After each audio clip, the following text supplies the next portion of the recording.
Magandang araw, kabayano! Welcome sa unang episode ng Kuli TV. Sa episode na ito, tatalakayin natin ang CHED Memorandum No. 20 Series of 2013. At para simulan ng lahat, ano nga ba yung CHED Memorandum na ito? Alam mo ba yung CHED Memorandum No. 20 Series of 2013? Alam niyo ba kung ano yung CHED Memorandum No. 20 Series of 2013? Yung pinapatanggal na yung Filipino sa tertiary level. So ano yung opinion mo doon? Personally, ayoko siya tanggalin kasi ako ang take my English literature in Filipino.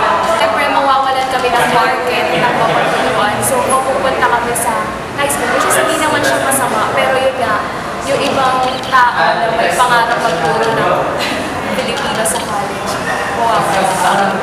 Parang ayaw kasi natin ngayon kasi parang it's more than just a language, no? It's more than just Mali yun. Seryoso. Kasi, Pilipino tayo, tatanggalin mo yung Pilipino. Ano ito? Kabalas na ganun. Yay or nay? Thank you! So, hinggil dun sa mga naganap pagkatapos na mailabas yung CHED memo, yung mga implikasyon, nasa na ng, hindi naman sa Ateneo, pero sa ibang mga pamantasan, may sinabihan na tatanggalin, kahit senior faculty na, kahit may tenure, nagsabi na, mag-early retirement kayo. Sa akin naman, hindi siya dulot talaga nung nakasaad sa memo, kundi dahil sa misinterpretasyon. Ang nakakatakot ay yung talagang pagtanggal na ng Filipino. Kung binaba mo yung Filipino, ibig sabihin inanggal mo na yung basic na kinakailangan, yung basic training. At bakit nangyari na mawawala siya? Ang mas maganda actually ay talagang kilalanin na hindi lang medium of instruction ng Filipino, na hindi lang nagtuturo ng Filipino para makapagsalita ka ng Filipino. Ang Filipino ay isang disiplina.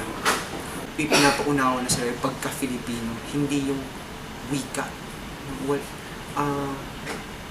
Hindi na lang siya wika. Kasi kung ang nanaisin pa rin ay ituro pa rin ang mga mahabang nang, maikling nang, din, yung mga ganyang pagdating sa kolehiyo, parang huwag na lang.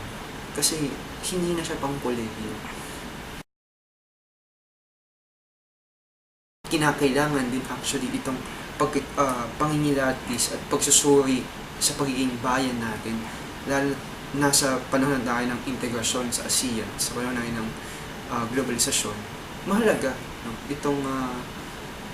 itong pangangalaga sa Filipino bilang disiplina. Ibig sabihin, araling Filipino sa halip na Filipino bilang wika lang.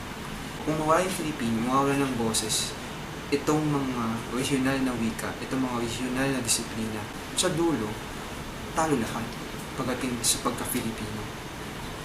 Dahil mamaya na lang muli ang kanuraning principle. Naging kontrobersyal ang CHED Memorandum na ito dahil sa pagnanais nitong ibaba ang asignaturang Filipino patungo sa senior high school. At alam niyo ba, noong dekada 70 ay ipinaglaban pang mailagay sa kolehiyo ang asignaturang Filipino. Totoo, hindi pa natin lubusang alam ang mga implikasyon na dala ng memorandum na ito. Kaya naman makialam, makibahagi at maging mulat. Ako si Dan Soltes at ito ang Kuli TV.